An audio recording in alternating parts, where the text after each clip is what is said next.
Sir, I rise on behalf of my party.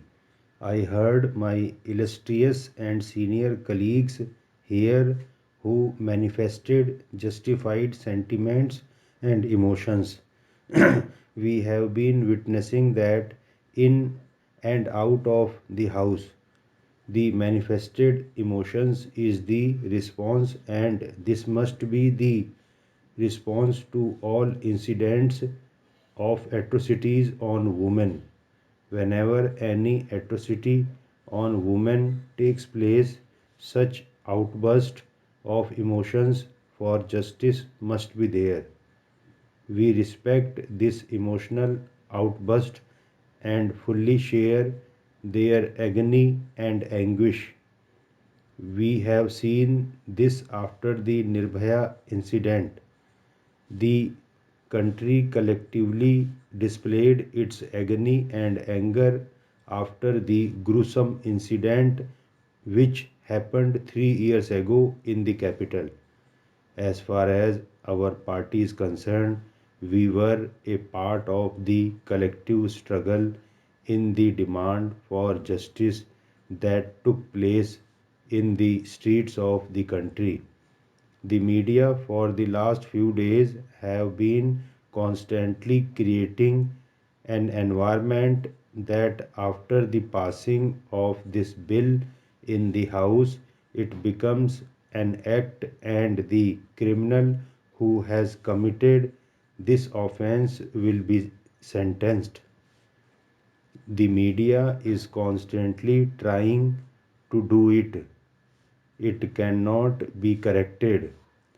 The point that I want to make on behalf of my party is that everybody here knows that it cannot be corrected here just by passing a law, and the law cannot be applied to the person who committed the crime, as no retrospective effect will be there.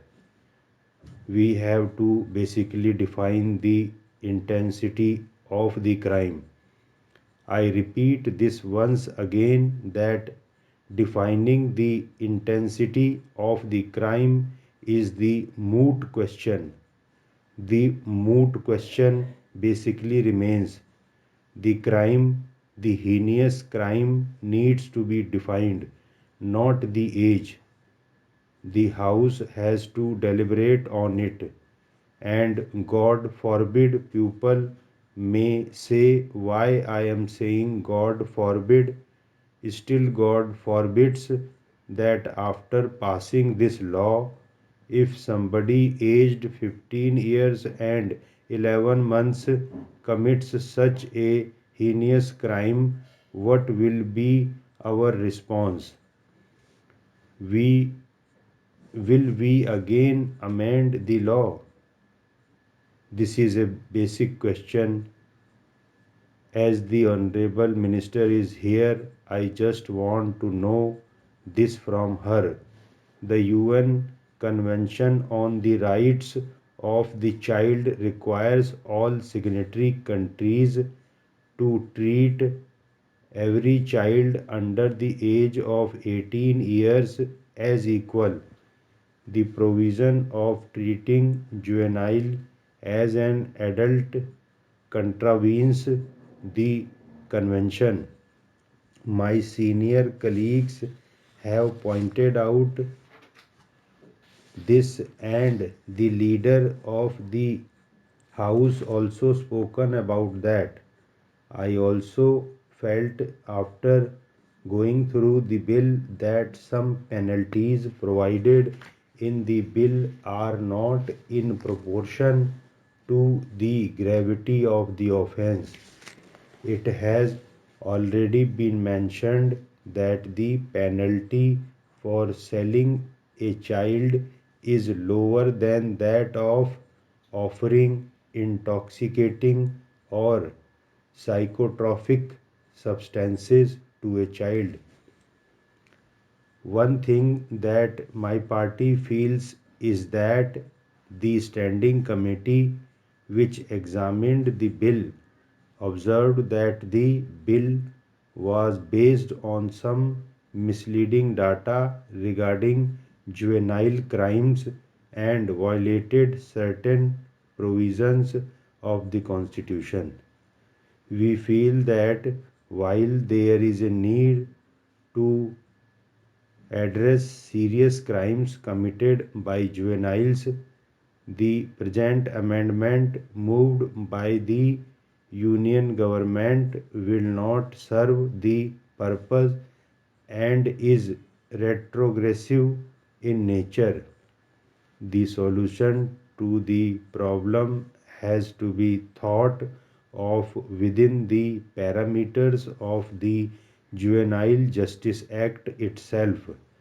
This can be done by strengthening the institutions under the Act and by ensuring that the juvenile who has committed such a crime is not allowed to repeat the offense and intimidate the victim again.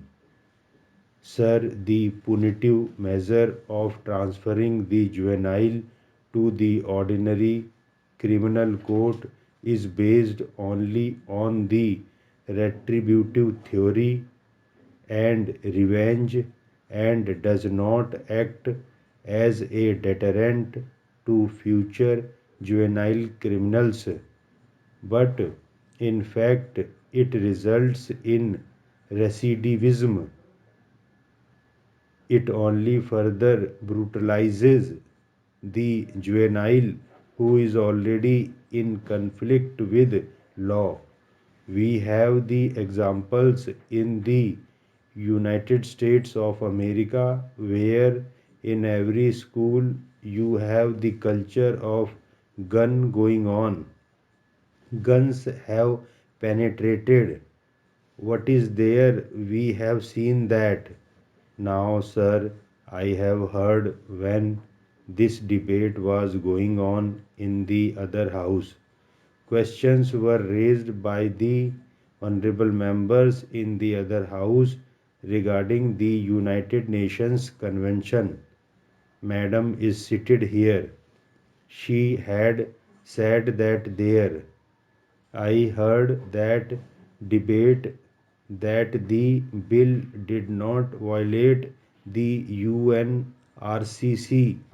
Now, Madam, Article 1 of the UNRCC clearly states a child means every human being below the age of 18 years unless under the law applicable to the child majority is attained earlier. On the issue of treating juvenile as adults, the CRC has unequivocally stated that states parties which limit the applicability of their juvenile justice rules to children under the age of 16 or lower years or which allow by way of exception that 16 or 17 years old children are treated as adult criminals change their laws with a view to achieving a non-discriminatory full application of their juvenile justice rules to all persons under the age of 18 years. Now, madam, while speaking today here in the House, mentioned about the child friendly objective. Now, as far as this is concerned, I want to mention here that to determine whether the person has a childlike mind or not, the assistance of psychologists and psychiatrists will be taken to ascertain that. How will it be taken?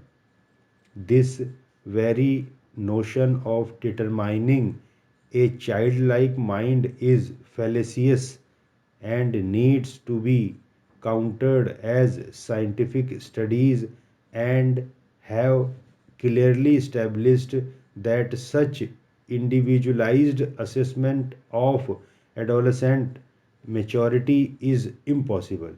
This is confirmed by senior professors of the Department of Child and Adolescent Psychiatry, Wim Hans, who have stated the frame of mind of a child and adolescent is not an easily understood paradigm and does not lend itself to be measured accurately.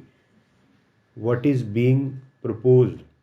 Identifying the frame of mind of an adolescent who is only aged to have committed a heinous crime will merely result in an arbitrary opinion lacking scientific validity.